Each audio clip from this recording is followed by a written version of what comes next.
और बहुत पहले की शादी में और आज की शादी में अंतर है। पहले के समय में लड़का लड़की को केवल एक लड़की आती थी, चाय की ट्रे लेकर नीचे रखती थी, उतनी देर में लड़की और लड़के की निगाह मिल जाती थी। दोनों की बात नहीं होती थी, दोनों की चित्त नहीं होती थी, दोनों होटल में नहीं मिलते थे, दोनों 2-2 3-3 घंटा बात नहीं करते थे, मोबाइल नंबर लेकर रात रात भर बात नहीं करते थे। केवल चाय की ट्रे रखी, लड़के ने लड़की को देखा, लड़की ने लड़के को देखा और विवाह पक्का हो गया। और वो विवाह 7 जन्म तक निभा। आज भी जितनी बूढ़ी बूढ़ी माताएं बैठी हैं, इनसे पूछो इन्होंने शादी के समय पे लड़के से होटल में मिली थी क्या?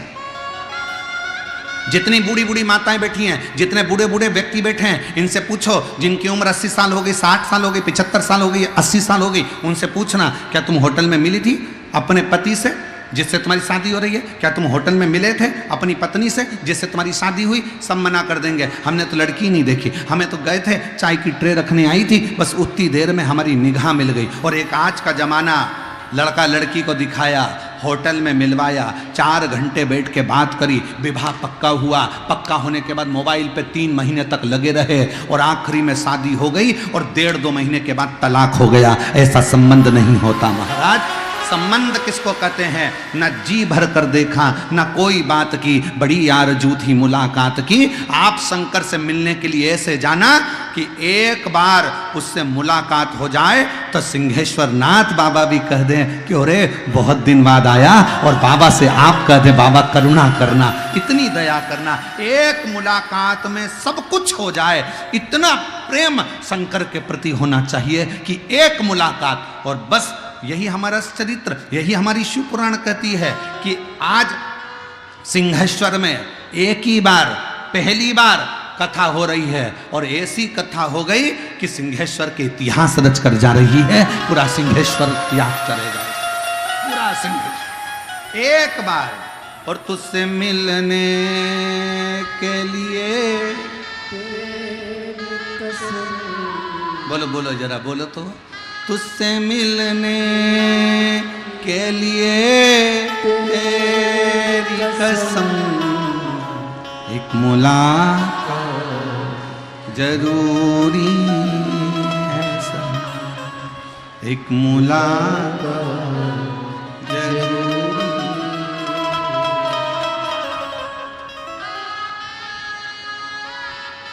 बस क्यों हम एक बार अगर शंकर के पास गए हैं, शिव से इतनी लगन लगा लो, उसका स्पर्श होते ही तुम अपने दिल की सारी हाल, सारी बातें उससे कह दो, सारी सब कुछ।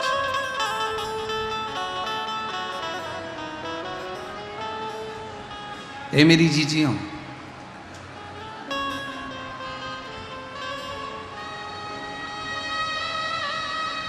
बहुत सावधानी से सुनिए। ए मेरे जीजाओं, मेरी बेटियों, मेरे बेटाओं, मेरी माताओं, मेरे भाई, मेरे बांधव, बहुत सावधानी से सुनिए। जब बहुत मन व्यथित हो ना, बहुत दिल दुखे ना, अपने पापा के गले लग जाया करो।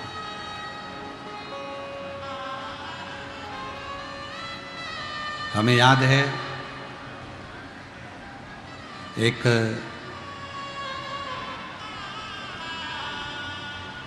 कोटा में पढ़ रहा था एक बालक, तैयारी कर रहा था, उसका वहाँ पर कोई एग्ज़ाम था उसी कोचिंग में, और वो एग्ज़ाम में पास नहीं हुआ। डिप्रेस हो गया। उसका ये मैसेज, उस समय हम मोबाइल रखते थे तो उसका मैसेज मोबाइल पर आया।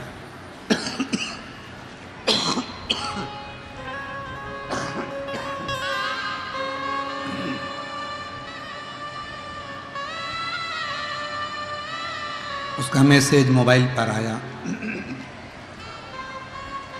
कि मैं अब गुरुजी अपना शरीर नहीं रखना, अब मुझे नहीं रहना, मैं अपनी एग्जाम क्लियर नहीं कर पा रहा हूं। मैसेज जैसे ही आया तो उस समय मोबाइल साथ में रहता था तो देख लिया। देखते से ही हमने तुरंत उसी समय उसको मैसेज किया, तो रुक, फ़ोन कर। फ़ोन किया, हमने उससे कहा एक बार कहाँ रहता है तू?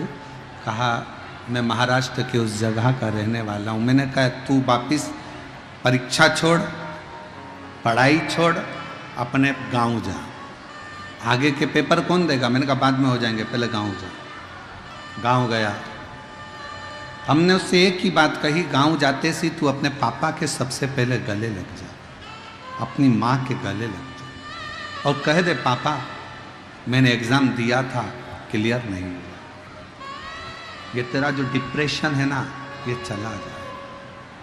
बेटा गया, बाप के गले लगा। पापा ने पूछा क्यों तेरे तो एग्ज़ाम चल रही और तू यहाँ आ गया? पापा मेरा एग्ज़ाम क्लियर नहीं हुआ।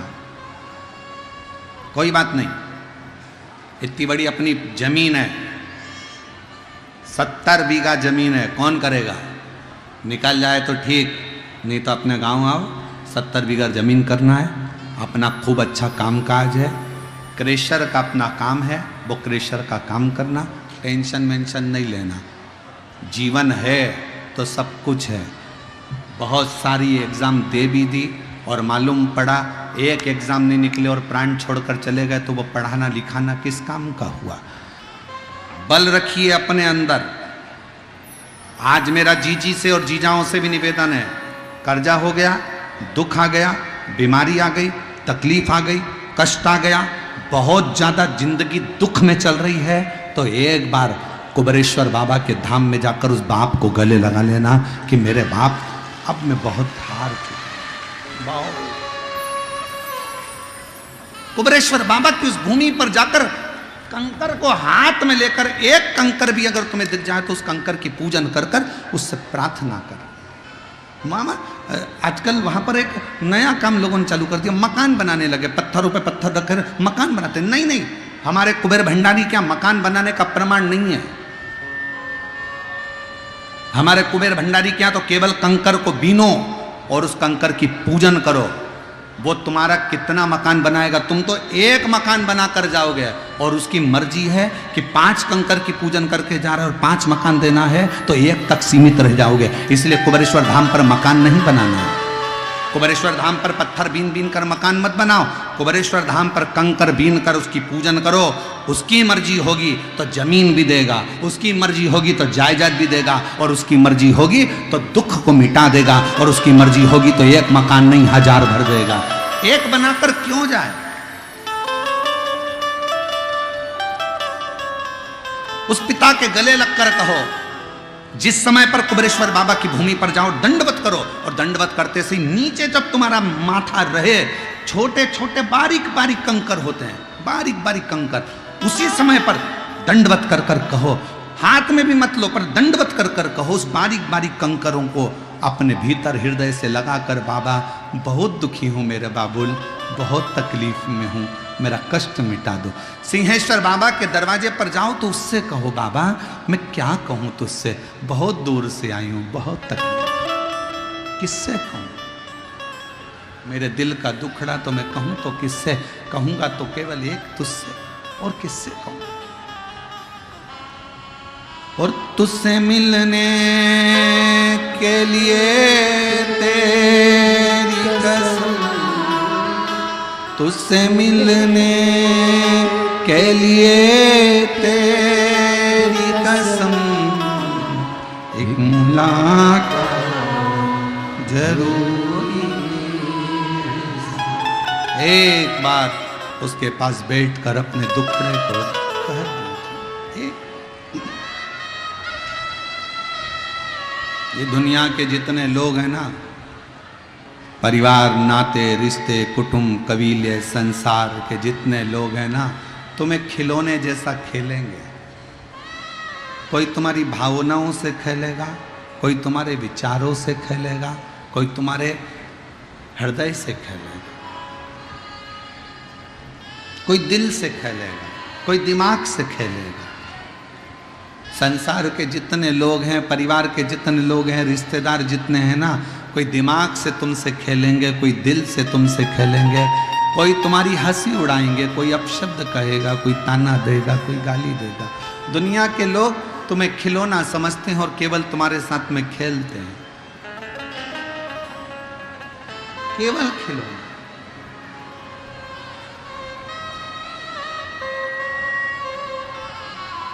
संसार के लोगों को मालूम है कि तुमसे क्यों संबंध बनाकर रखना है, क्योंकि तुमसे कुछ लेना है।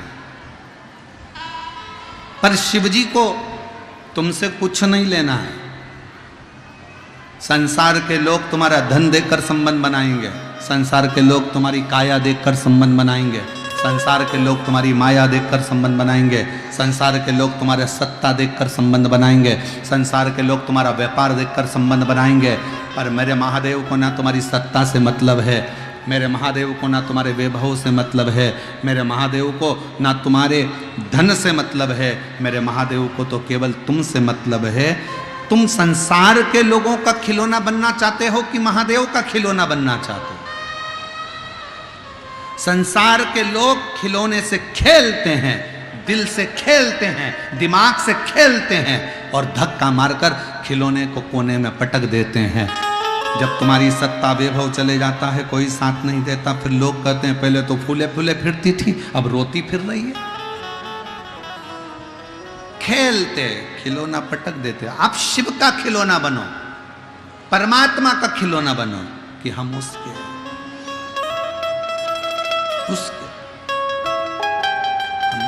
और किसी के। वो एक लाइन आपके स्मरण में रहती होगी, जितनी चाबी भरी राग में उतना चले खिलौना, रोते हंसना हंसते हंसते। जितनी चाबी भरी परमात्मा ने उतना तो अपन को चलना है। बस दुनिया के हाथ का खिलौना मत बनना, अपने हाथ का, अपना जीवन दूसरे के हाथ में खिलौना मत बनने दो। दूसरे के हाथ में खिलौना कैसे? आज का जमाने का व्यक्ति टीवी की तरह हो गया और उसका रिमोट दूसरे के हाथ में हो गया। दूसरा कुछ, जेठानी ने कुछ बोला देवरानी रोने लगेगी, देवरानी ने कुछ बोला जेठानी रोने लगेगी, सास ने कुछ बोला बहू रोने लगेगी, बहू कुछ बोली सास रोने लगेगी। क्यों? क्योंकि बहू ने देख लिया सास का रिमोट मेरे हाथ में है, देवरानी ने देख लिया जेठानी का रिमोट मेरे हाथ में है, संसार के लोगों ने का देख लिया तुम्हारा रिमोट किसके हाथ में है। संसार के लोग तुमको ताना देते हैं और ये देखते हैं कि रिमोट का असर हो रहा है कि नहीं हो रहा। मैंने इसको गाली दी तो इसने पलट कर दी कि नहीं दी। गाली दे और तुम चकाचक गुलाब जामुन खाओ, कोई अपशब्द कहे तुम खजूर वाली चोटी बनाकर, जूड़ा बनाकर, लाली लगाकर खूब जोर साथ चले जाओ, तो समझो कि जिंदगी की सार्थकता है। नहीं तो मतलब कुछ नहीं। कोई कुछ बोला तुम रोने बैठ गए, किसी ने कुछ कहा तुम रोने बैठ गए। ऐसा खिलौना मत बनो कि दूसरा तुम्हारे को खिलौना समझकर खेले, बल्कि ये बनो कि मैं शंकर के दरवाजे का खिलौना हूं, वो खेलेगा, तुम नहीं। वो खेले, तुम क्यों खेले? और शंभु शरणे पड़ी मांगू घड़ी रे दुख दया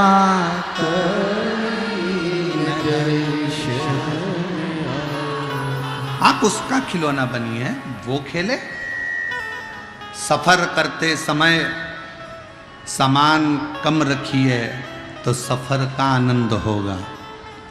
ज्यादा सामान लेकर बैठोगे तो टेंशन में ही मर जाओगे। अपना मत सोचो कि अपना है। फैक्ट्री किसकी? शंकर जी की। दुकान किसकी? शंकर जी की। घर किसका? शंकर जी का। तुम मालिक मत बनो। तुम मालिक बने रहोगे तो फैक्ट्री में, दुकान में, व्यापार में, घर में परेशानी आएगी तो तुम्हें टेंशन रहेगा। जैसे बिजली का बिल जमा हुआ कि नहीं हुआ, सेठ जी को टेंशन। वो आया है, सेठ जी को टेंशन। वो क्यों आया, सेठ जी को टेंशन। घाटा लग गया, सेठ जी को टेंशन। मुनाफा हो गया, सेठ जी को आनंद था। सेठ मत बनो, सेठ बनाओ शंकर जी को, तुम उसका नौकर बनो। क्योंकि नौकर, दुकान का बिल जमा होए तो हमें क्या करना, नहीं होए तो हमें क्या करना, हम तो नौकर हैं, समय पे तनख्वाह मिलेगी, अपने को क्या करना, आग लगे बस्ती में अपन रो मस्ती में। तुम नौकर बनो और शंकर को सेठ बना दो, देखो जिंदगी कितनी आनंद में रहती है। फैक्ट्री का मालिक कौन, शिव जी। घर का मालिक कौन, शंकर जी। दुकान का मालिक कौन, शंकर जी। व्यापार का मालिक कौन, शंकर जी। जब शंकर जी मालिक हैं तो वो जाने, नफा नुकसान जो कराना है वो जाने, बिल जमा करना उनकी जवाबदारी, चलाना उनकी जवाबदारी, करना उनकी जवाबदारी। हम तो नौकर हैं, बस वर्क करेंगे, काम करेंगे, मेहनत करेंगे, चार चांद लगाएंगे। क्योंकि नौकर का काम है मेहनत करना, जितनी मेहनत कर सकते उतनी करेंगे, और फल देना सेठ जी का काम है, तनख्वाह समय पर दे देंगे। हम अपने आप को सेठ समझने लगते हैं और परमात्मा को जानते नहीं तो तकलीफ हो जाती। आप उसको, कितना सुंदर प्रसंग है शिव महापुराण का। शिव जी का एक नाम सर्वेश्वर महादेव है। जिस समय पर हिरण्यकशिपु को मालूम पड़ा कि मेरा भाई हिरण्याक्ष मर गया, जिस समय पर हिरण्यकशिपु को मालूम पड़ा कि मेरा भतीजा अंधकासुर मर गया, मेरा भतीजा अंधकासुर मर गया, मेरा भाई मर गया हिरण्यकशिपु ने तप करना प्रारंभ करा। ब्रह्मा जी से वर प्राप्त करे, वर दीजिए, क्या वर चाहिए। ना नीचे मरूं, ना ऊपर मरूं, ना अंदर मरूं, ना बाहर मरूं, ना अस्त्र से मरूं, ना शस्त्र से मरूं, ना दिन में मरूं, ना रात में मरूं, ना नर से मरूं, ना पशु से मरूं, और ना ही 12 महीने में मरूं। भगवान ने तथास्तु कह दिया, ठीक है, वर ले। घर गया, पत्नी गर्भ से थी, जिसको नारद जी ले गए थे। नारद जी ने उसकी पत्नी को गर्भ में ज्ञान दिया। गर्भ से जो बच्चा पैदा हुआ हिरण्यकशिपु के घर में, उसका नाम आते से ही भगवान के नाम का हिलात करा तो उसका नाम प्रहलाद हो गया। प्रहलाद जी बड़े हुए तो भगवत भजन में लग गए, भगवत स्मरण में लग गए, मंत्र जाप में लग गए, नाम जाप में लग गए। खोलते तेल में डाल दिया, प्रहलाद नहीं मरे। अपनी बहन डूंडा से कहकर अग्नि में बिठा दिया, नहीं मरे।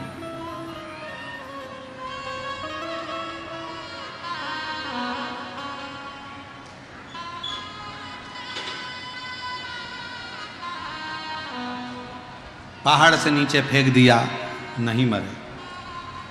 तब पूछा, तेरा भगवान कहाँ है? इस खंबे में तेरा भगवान है? गदा का प्रहार करा, खंबा टूट कर नीचे गिरा। उसमें से नरसिंह भगवान प्रकट हो गए, जिन्होंने हिरण्यकशिपु को मार दिया। अब यह कथा तो आपने भागवत जी में सुनी है। अब जो शिव महापुराण में कथा आई है, इसके बाद का शिव जी का एक नाम जो सर्वेश्वर महादेव नाम पड़ा, उसकी कथा शिव पुराण में आई। हिरण्यकशिपु मर गया, प्रहलाद को गोदी में बिठाया, स्नेह करा, स्नेह। और मारा भी तो कब? ना दिन में मरे, ना रात में, तो प्रदोष काल में मारा, शाम का समय। ना नर से ना पशु से तो नरसिंह बनकर आया, ना अंदर ना बाहर तो देहली पर मारा, ना अस्त्र से ना शस्त्र से तो नखून से फाड़ा, ना 12 महीने में मरे तो एक अधिक कर अधिक मास में मारा। प्राण हर लिया, गोदी में प्रहलाद को रखकर जिह्वा से चाट लिया। पर नरसिंह भगवान का क्रोध शांत नहीं होता। भगवान विष्णु ने जो नरसिंह अवतार लिया, उसका क्रोध शांत नहीं हुआ। लक्ष्मी जी घबरा गई, सब घबराए, सब। क्यों? क्योंकि क्रोध शरीर में जब तक रहता है तो वो अपने आप को भी बर्बाद करता है और साथ में रहने वालों को भी बर्बाद करता है। क्रोध, अभी कथा में कहा था 3 चीजों पर ध्यान रखिए। पहले नंबर पर कर्म, दूसरे नंबर पर वाणी और तीसरे नंबर पर व्यवहार।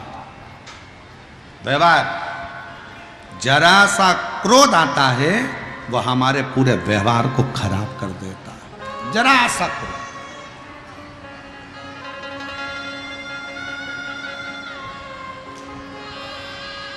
कई बहुएं ऐसी हैं जो घर में बहुत सेवा करती हैं, सास को टाइम पर दवाई भी देती हैं, भोजन भी देती हैं, तेल भी लगा देती हैं, भोजन भी बना देती हैं, सब काम कर लेती हैं, पर कभी कभी महीने 2 महीने में 3 महीने में बहू को ना जाने ऐसी क्या, कई बार सास भी कहती मेरी बहू बहुत अच्छी है, बहुत बढ़िया, बहू तो इतनी अच्छी है, आगे बढ़ बढ़ कर काम कर देती है, फिर पर उसकी जो जीवान है ना वो बड़ी बेकार है। जीवान से क्या कर दिया, बस 2-4 महीने अच्छी रहती है, एक बार ऐसा बोल जाती है, ना जाने गुस्से में क्या बोल जाती है, उसको सूझ ही नहीं पड़ता। मुझे तो लगता है कोई देवी देवता इस पे चढ़ जाता है, ना जाने गुस्से में आकर क्या बोल जाती है, इसको समझ में नहीं आता, और पूरा कर धरे पर पानी फेर लेती है। अर्थात हमारा एक क्षण का क्रोध हमारे 2 महीना 4 महीना 6 महीने का मेहनत पर पानी फेर गया। मेहनत कर, कई लोग कहते हैं शंकर भगवान गुस्से के देवता हैं, क्रोध करते हैं। अब उन मूर्खों को कौन समझाए, तुम्हारा पति आराम से बैठा हुआ है, रोटी खा रहा है, और उसको क्या अपने आप गुस्सा आ जाएगा? गुस्सा कब आएगा? कब आएगा? नमक तेज हो गया, मिर्ची तेज हो गई, रोटी लाने में देरी हो गई, जल गई, ये हो गया, वो हो गया, तुमने कुछ बोल दिया तो गुस्सा आएगा। शंकर भगवान ऐसे फालतू गुस्सा नहीं करते कि लोगों ने कह दिया शिव जी तो क्रोध के देवता हैं, शंकर भगवान तो गुस्सा करते हैं। शिव महापुराण की कथा कहती है अगर शंकर भगवान क्रोध के देवता होते तो उनका नाम भोलानाथ नहीं होता, उनको भोले कहकर कोई नहीं पुकारता। वो भोला है, अति भोला है। भस्मासुर जो सामने आकर खड़े होकर शंकर भगवान पर हाथ रखने को जाता है, जिसने वर दिया उसी को भस्म करता है, इससे भोला क्या होगा?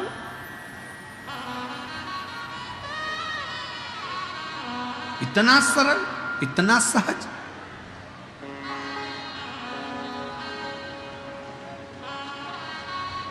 कौन हो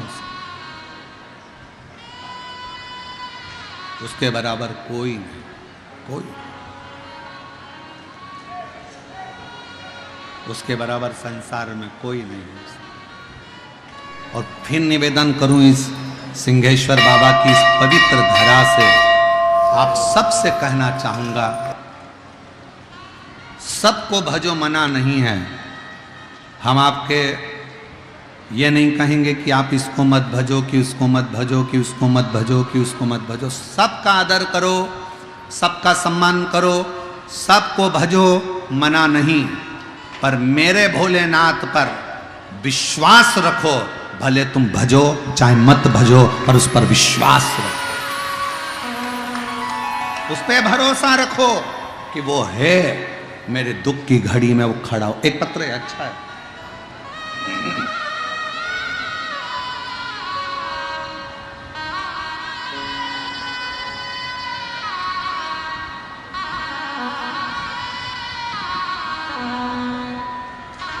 पति, मेरा नाम गुड्डी, पति संजीव कुमार जायसवाल, ग्राम चौसा, जिला मधेपुरा, जिला मधेपुरा। गुरुदेव 17 साल शादी को हो गए थे पर बच्चा नहीं था।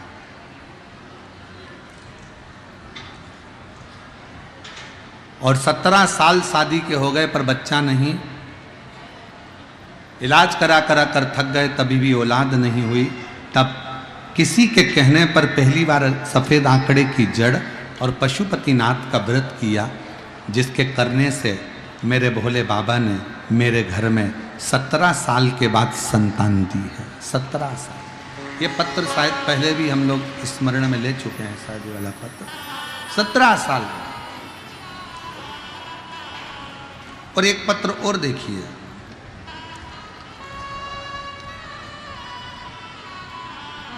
मेरा नाम गुरुदेव शर्मा, ग्राम तिहाय, पोस्ट कोलवारा, थाना पसराहा, जिला खगड़िया, बिहार की निवासी। 10 सालों से सरकारी नौकरी का इंतजार कर रहा था। अचानक 2022 में टीवी पर आपकी कथा सुनना शुरू किया। मैंने अपने बेटे सुमित कुमार की मंदिर जाने को कहा। वह मंदिर जाने लगा और बेलपत्र में शहद लगाकर बाबा को चढ़ाने लगा।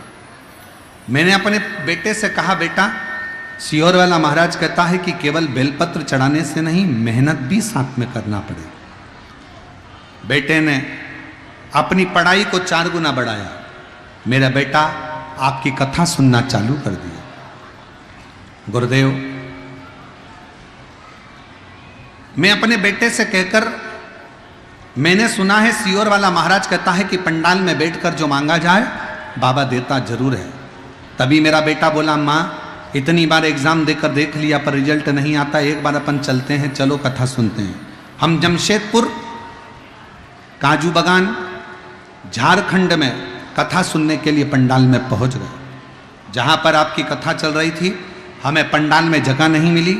पंडाल के बाहर रोड पर हम बैठकर कथा सुनते रहे। बाबा से रोज विनती करते। मेरा बेटा उस मिट्टी को अपने शरीर पर लगाता, बाबा से कहता, बाबा मेरी भी झोली भर दो बाबा, और मेरे को सरकारी नौकरी दे दो।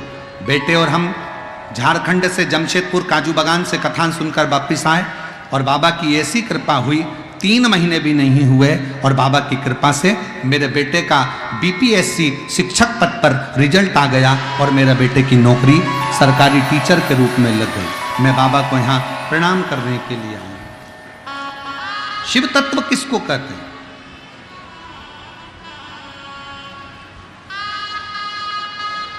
एक और पत्र अच्छा है।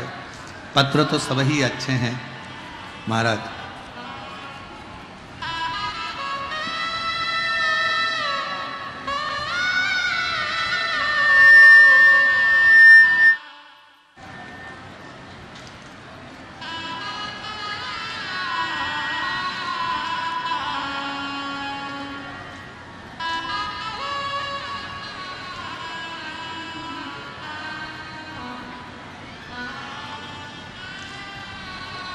मैं राजकुमार, पिता अशोक लाल गुप्ता, पता समूह दियारा का निवासी हूँ, जिला बेगूसराय।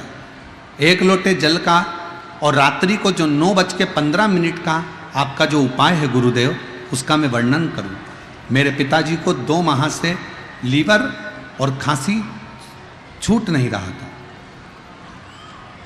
हमने तक्षसरा दिखाया, लखीसरा दिखाया और इन्फेक्शन बढ़ता जा रहा था। सब दूर इलाज करवाया पर आराम नहीं लगा।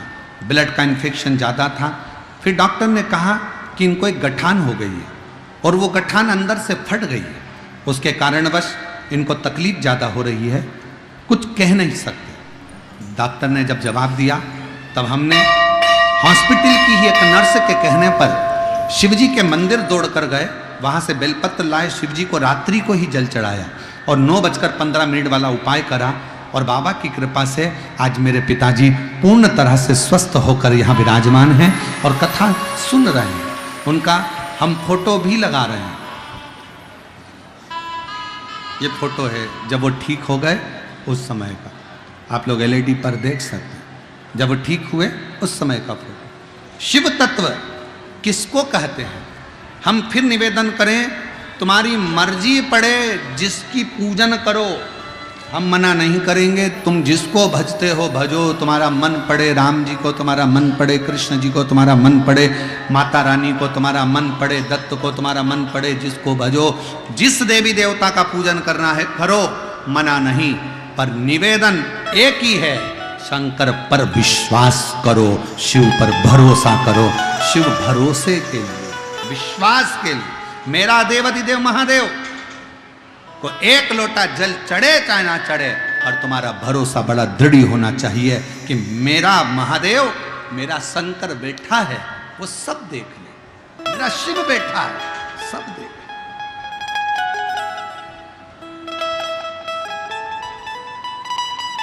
शिव। और हम तो बाबा के भरोसे से चलते हैं, हम तो बाबा के भरोसे चलते हैं।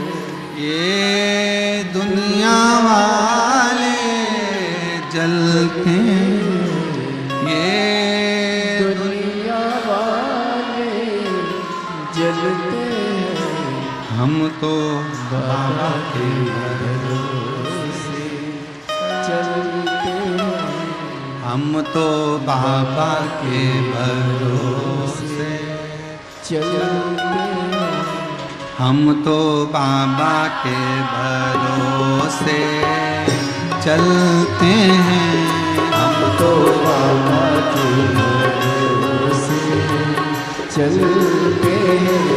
ये दुनिया वाले जलते हैं, ये दुनिया वाले जलते हैं, ये दुनिया वाले जलते हैं, ये दुनिया वाले जलते हैं।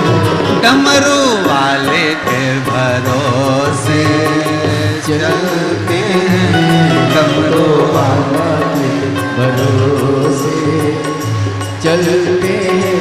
सिंहेश्वर नाथ के भरोसे चलते हैं, सिंहेश्वर नाथ के भरोसे चलते हैं। सीहोर वाले के भरोसे चलते हैं, सीहोर वाले के भरोसे चलते हैं। हम तो बाबा के भरोसे चलते हैं, हम तो बाबा के भरोसे चलते हैं। डमरू वाले के भरोसे चलते हैं, डमरू वाले के भरोसे चलते हैं।